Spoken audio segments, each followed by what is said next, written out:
The river ran black under the winter sky, broken only by the slap of oars, and the hard breathing of men who already understood there would be no pardon on the far bank at Chalcedon, across from the lights of Constantinople. A former emperor waited, with his hands bound. Maurice, soldier, accountant of rations, ruler of Rome, listened as names were called, and footsteps approached, one by one. Sons first, then himself. The executions were not hidden. They were meant to be heard across the water. The city kept its distance as if silence could keep blood from staining its stones. It was not only a dynasty being cut down, it was a treaty, a border, an entire logic of peace, one that had been welded to a single fragile relationship between two monarchs, when the blade rose and fell on Maurice and his family in 602. The shock traveled east faster than any courier could ride in Ctesiphon on the Tigris. The king of kings of Persia would receive the news and hear inside it the snap of an oath. The conventional explanation is clean. Maurice was murdered. Khosrow II avenged his benefactor. The last great war of Rome and Persia erupted, and both empires bled themselves hollow just in time to be overwhelmed by a new power from Arabia. It is a story of vengeance and catastrophe, personal, tragic, inevitable. But the peace that broke in 602 had never been a normal peace. It had been an unnatural arrangement, sealed not by equilibrium, but by rescue, not by institutions, but by a debt. And debts between kings are dangerous, because they make policy feel like loyalty. And loyalty feels like law. 11 years earlier, the world had been balanced on a different edge. In 591, Persia was in convulsion. Khosrow II, a young Sasanian monarch, had been driven from his throne by a usurper. The civil war inside Persia was not a distant Eastern drama. It was a crack running through the entire Near East, because when the Sasanian crown wavered, armies moved. Roman garrisons along the Euphrates tightened their grips on the parapets. Arab federate tribes waited to see which side would pay them. Bishops in border cities counted their congregations and wondered whose taxes would be demanded next. Khosrow fled west to Roman territory to the court of Maurice. The emperor of Rome had come up through the army. He knew what it meant for a king to arrive as a supplicant. It was leverage and also a risk. The Roman treasury was strained already. The Balkans were bleeding from Avar and Slavic pressure. Italy was contested. Plague and fiscal exhaustion had trained the population to resent every new levy. Yet Maurice saw something that outweighed cost.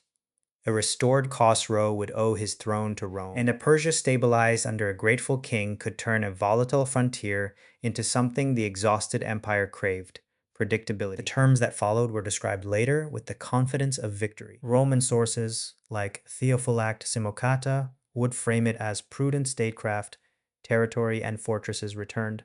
Armenia and Mesopotamia adjusted, the border clarified. The phrase eternal peace carried old Roman echoes. Justinian had once purchased a perpetual peace too, only to watch it evaporate. But this new peace had a sharper edge. Maurice did not merely sign, he intervened. Roman troops marched with Khosrow, crossed the frontier, and helped crush the usurper. A king was restored by foreign hands. The Sasanian crown, which claimed divine favor and ancient lineage, now bore an intimate stain. It had been placed back on a Persian head with Roman muscle. For a decade, the frontier held. Fortresses repaired their walls instead of their graves. Merchants moved through Nisibis and Dara with less fear. Diplomats traded gifts. And somewhere inside the rituals of exchange, a private bond formed that no treaty text could regulate. Khosrow's gratitude was no abstraction. Maurice had saved him in royal ideology. Salvation demanded repayment. In political reality, repayment demanded time. But time was the one currency Maurice could not afford. Constantinople's grandeur hid an empire that was constantly bargaining with its own emptiness.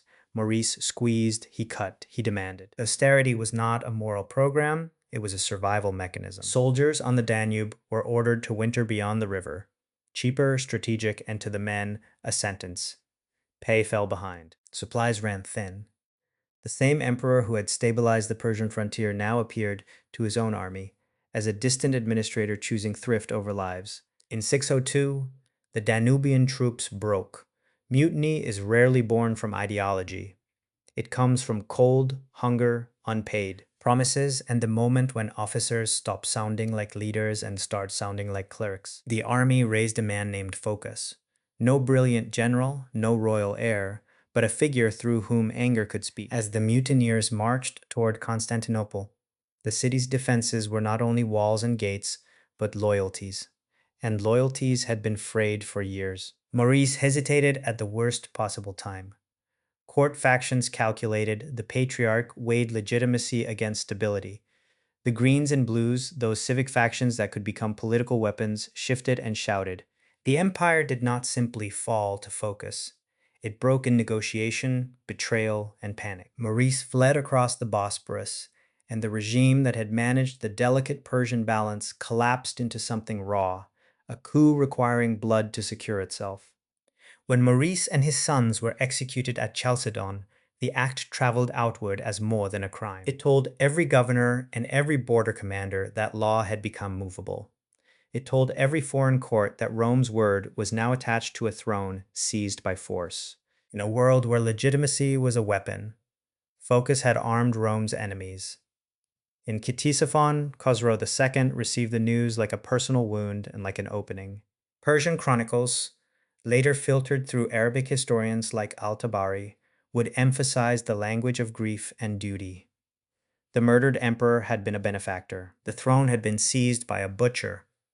A king of kings could not recognize such a man without diminishing himself. To accept Phocas would be to accept that treaties died with their makers, that oaths meant nothing when a mob crowned a soldier. And then came the perfect complication, a pretender.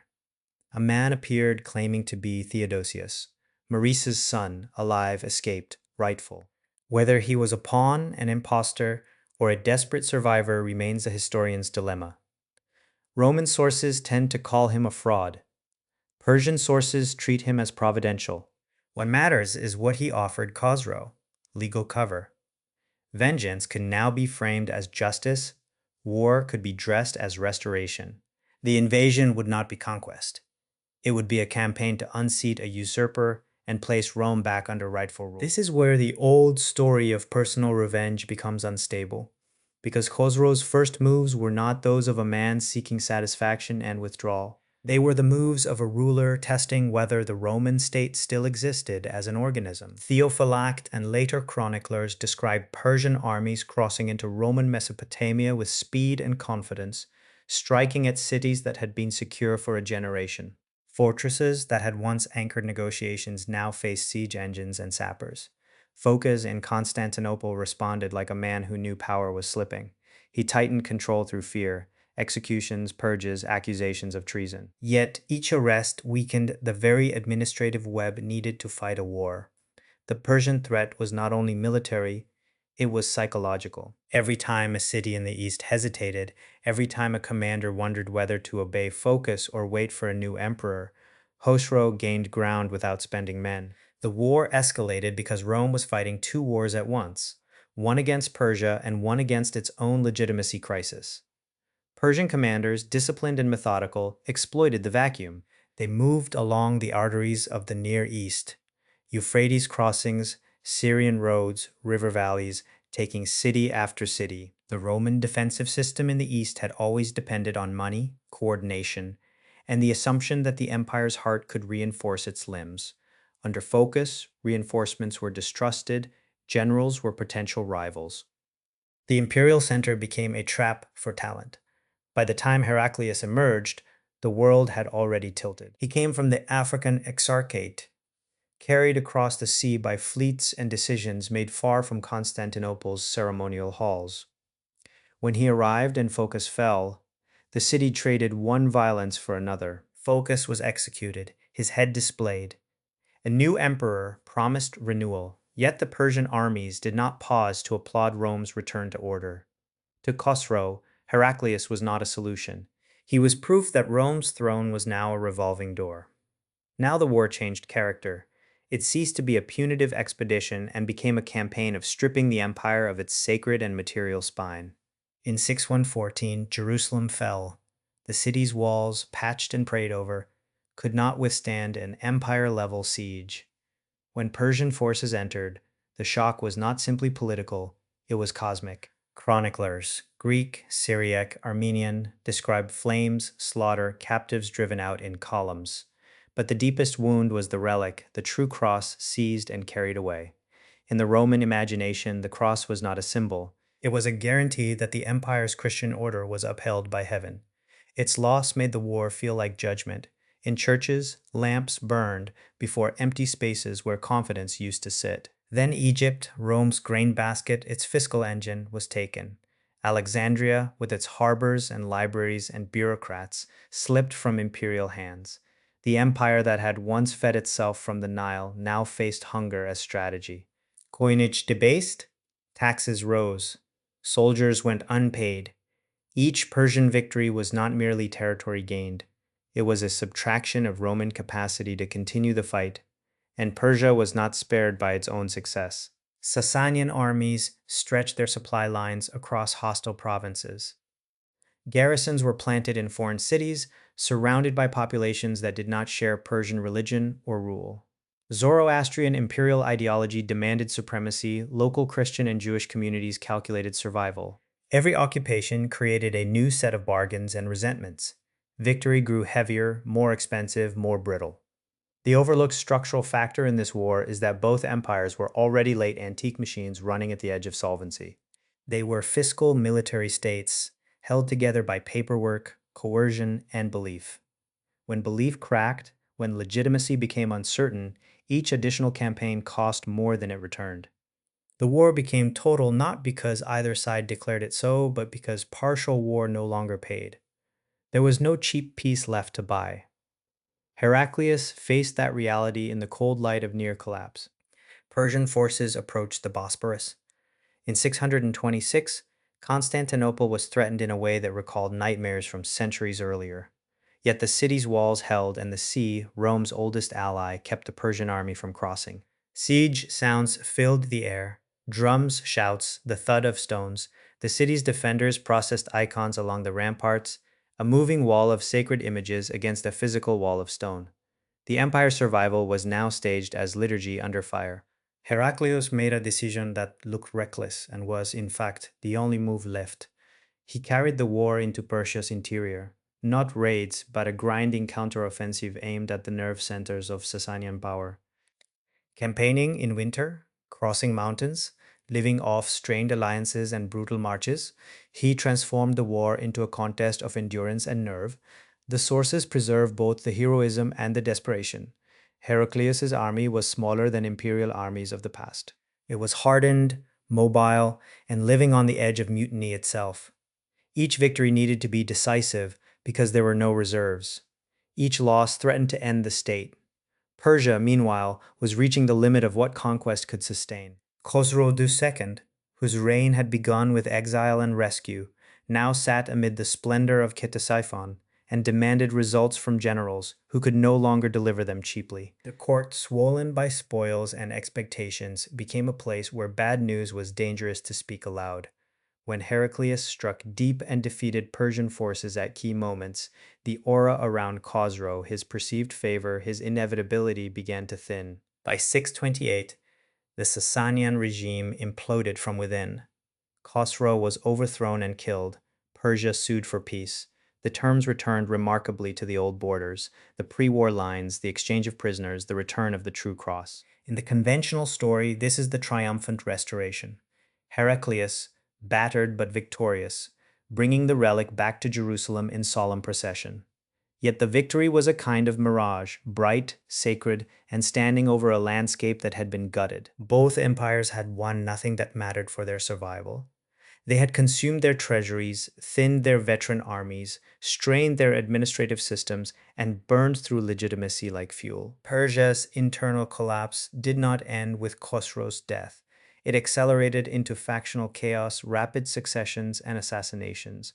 Rome recovered its provinces only to find them exhausted, resentful, and thinly defended cities with empty workshops, farms, without hands, tax registers that described a world that no longer existed.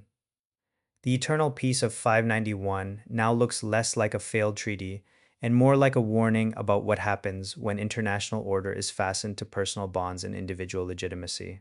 Maurice and Khosrow had replaced the cold logic of statecraft with a debt between kings. It worked until the moment the guarantor was butchered and Rome's throne became uncertain. Then the debt mutated into a weapon. Vengeance became legality, legality became conquest, conquest became exhaustion. In the quiet after 628, the Near East did not return to normal. It returned to vacancy, a strategic emptiness masked by ceremonies and relics. Garrisons were under strength, fortresses were poorly provisioned, command structures were politically fragile. Populations in Syria, Palestine, and Egypt had lived through occupation, requisition, and theological suspicion from multiple masters. The imperial center had learned to survive crises by extracting more from provinces that had nothing left to give. Beyond the southern deserts, new forces were coalescing, tribal networks reorganized by faith and leadership into an engine of movement. When the first Arab armies began to probe northward, they did not meet the old Roman-Persian frontier system at full strength. They met its aftermath, two exhausted superpowers, their diplomatic habits shattered, their soldiers fewer, their confidence bruised, their legitimacy contested in ways that made quick mobilization politically dangerous. The war that began with a murdered emperor and a king's oath ended by clearing the stage. Not by intention, not by prophecy, by accumulation, by decisions made under pressure, by vengeance wrapped in law, by austerity that broke an army, by a usurper's fear, by a counteroffensive that saved an empire while draining it. In 591, peace had seemed eternal because it rested on gratitude and a restored crown. In 602, it ended because gratitude and crowns are human things, and human things shatter. What followed was not simply the last great war of antiquity. It was the moment the Roman and Sasanian worlds proved they could still destroy each other, yet could no. Welcome to the Epic History Tales channel. Subscribe to the channel if you want to watch the similar video.